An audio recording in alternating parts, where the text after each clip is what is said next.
नमस्कार. आज आपण नांदोशी या गावी दुसाबैल मैदान 4 तारखेला आहे. याचा आढावा घेण्यासाठी आलेला आहे. तरी आपण ग्रामस्थांना विचारूया कशाबद्दल हे मैदान आहे. नमस्कार. मौजे नांदोशी तालुका खटाव जिल्हा सातारा येथे सालाबाद प्रमाणे श्री काळ भैरवनाथ देवाच्या गावयात्रेनिमित्त दिनांक 4/2/2026 रोजी दुसाबैल बैलगाडा मैदान सालाबाद प्रमाणे आयोजित याही वर्षी करण्यात आलेलं आहे. हे मैदान सर्व ग्रामस्थांच्या सहकार्याने होत आहे. तसेच या मैदानामध्ये मैदानाची एक उज्ज्वल अशी परंपरा आहे. या मैदानामध्ये कोणत्याही प्रकारचं करप्ट होत नाही. पाहुणा रावळा मित्र जवळचा लांबचा असा कोणता दुजाभाव केला जात नाही. इथला जो निकाल आहे तो निकाल अत्यंत पारदर्शीप्रमाणे होत असतो आणि त्यामुळं येणाऱ्या बैलगाडा शर्यतीचे कोण बैल मालक असतील त्यांना आम्ही ग्रामस्थांच्या वतीनं आवाहन करत आहोत की आपण जास्तीत जास्त संख्येनं या बैलगाडा मैदानाला उपस्थिती दर्शवून या बैलगाडा मैदानाची शोभा वाढवावी. हे मैदान अखिल भारतीय संघटनेच्या नियमानुसार होणार ना? हो, अखिल भारतीय बैलगाडा संघटनेच्या नियमानुसारच होईल. त्यामध्ये कोणत्याही नियम दावला जाणार नाही याची आमच्या आयोजक मंडळ आणि ग्रामस्थ मंडळी पूर्ण काळजी घेणार. फाटीचा साधारण पल्ला किती ठेवणार आहे तुम्ही? 750 मीटर. अंतर किती आहे फाटीचं? 14.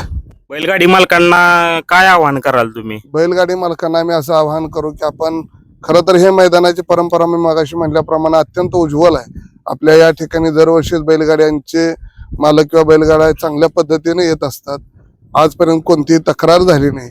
निकालामध्ये कधी आजपर्यंत घोटाळा झालेला नाही.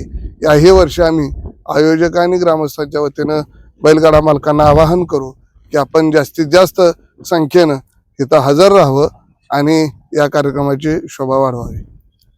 या मैदानाला ओळख वशिला पाहुणा रावळा काय? बिलकुल नाही. मी मागाशीच आपल्या बोलण्यामध्ये बोलून गेलो. ओळख वशिला पाहुणा रावळा आपल्या जवळचा आणि लांबचा असा कोणताही भेद न करता जो निकाल आहे तो पारदर्शीप्रमाणे अखिल भारतीय बैलगाडा संघटनेचे जे नियम आहेत त्या नियमानुसार होईल. त्यामध्ये कोणती फारकत केली जाणार नाही. तुम्ही ज्याप्रमाणे पॅम्पलेटवर लिहिलेलं आहे आदत वासराने गट काढल्यास प्रवेश फी माघारी, तर ती बिलकुल प्रवेश फी माघारी दिली जाणार ना? बिलकुल.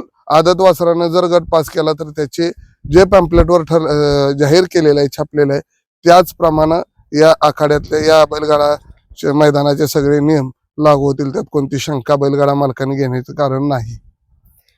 गाडी कमी जास्त झाली तर बक्षीस रितसर भेटणार ना? मगाशीच मी बोललो माझ्या बोलण्यामध्ये गाड्या जास्त आल्या आणि कमी आल्या तरी सुद्धा जे बक्षीस छापलेलं आहे पॅम्पलेटवर किंवा ज्या जाहिरातीवर जे बक्षीस आहे त्या बक्षिसामध्ये कोणतीही कसर राखली जाणार नाही. ते जे बक्षीस आहे ते रितसर दिलं जाईल. ऑनलाईन कधीपासून नोंद चालू होती? आजपासूनच ऑनलाईनची नोंद आम्ही सुरू केलेली आहे. पत्रिकेवरती ऑनलाईनचे काही क्रमांक दिलेले आहेत, नावं दिलेली आहेत. त्यांच्याशी आपण बैलगाडा मालकांनी संपर्क करावा आणि आपली ऑनलाईन नोंदणी करून घ्यावी. 3 तारखेपर्यंत ऑनलाईन चालू राहणार आहे. 3 तारखेला रात्री उशिरा लॉट निघतील आणि ते पुन्हा आपल्याला सांगितले जातील, जाहीर केले जातील. नांदोशी गावचे सुट्टी मेकर आहेत सुनील, तुम्ही या मैदानाबद्दल काय सांगाल? हे मैदान आपण काळ भैरवनाथ यात्रेनिमित्त घेतलेलं आहे. दरवर्षीच मैदान असतं हे. आणि मी बैलगाडा प्रेमींना आणि मालकांना एकच सांगतो की हे मैदान जे आहे ते पारदर्शक होईल. कुठल्याही बैलावर कुठल्याही बैलगाडा मालकावर कसलाही प्रकारचा अन्याय होणार नाही अशी आमची म्हणजे गावकऱ्यांनी सर्व ग्रामस्थांनी हे केलेलं आहे, घेतलेलं आहे. ओळख वशिला काय? तसलं ओळख वशिला काही चालणार नाही.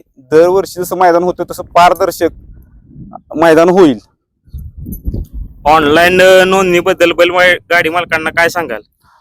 ऑनलाईन म्हणजे कसं आहे, जास्तीत जास्त बैलगाडी मालकांनी सहभाग घ्यावा. ही नोंदणी 31 तारखेपासून म्हणजे आजपासून ते 3 तारखे संध्याकाळपर्यंत ही ऑनलाईन नोंदणी चालू राहील. लाईव्ह लॉट कधी निघणार? 3 तारखेला संध्याकाळी लाईव्ह लॉट निघतील. 9च्या आसपास निघतील. नांदोशी गावचे रिटायर आर्मी मॅन मेजर नाना मैदानाबद्दल थोडीशी माहिती सांगतायत?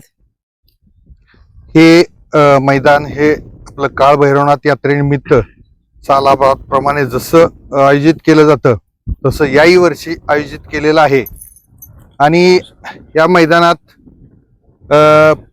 जशी दरवर्षी कुठलाही वादविवाद होत नाही तसं यावर्षी सुद्धा त्याची काळजी घेतली जाईल. कुठलाही वाद होणार नाही, कुठला वादविवाद अजिबात चालणार नाही. इथं पाहुणेरावळ्यांचं किंवा ओळख वशिल्याचं अजिबात संबंध ठेवला जाणार नाही.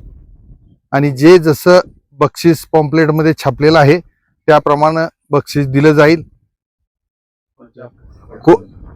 कोणत्याही अफवांना न बळी पडता सर्व गाडी मालकांना नम्रतेची विनंती आहे की सर्वांनी ऑनलाईन नोंद करावी.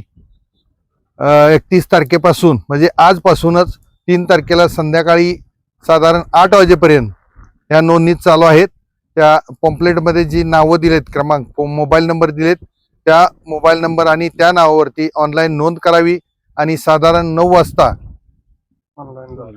ऑनलाईन गट जाहीर केले जातील. गाडी मालकांना एक नम्र विनंती आहे की कोणत्याही अफवांना बळी न पडता लवकरात लवकर गाडीची नोंद करून नांदोशी ग्रामस्थांना सहकार्य करायचे आहे.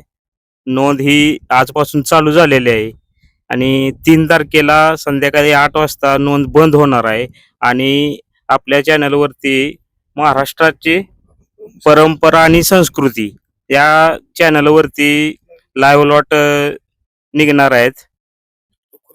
लवकरात लवकर नोंद करून सर्व गाडी मालकाने नांदोशी ग्रामस्थ यात्रा कमिटी यांना सहकार्य करायचे आहे. धन्यवाद.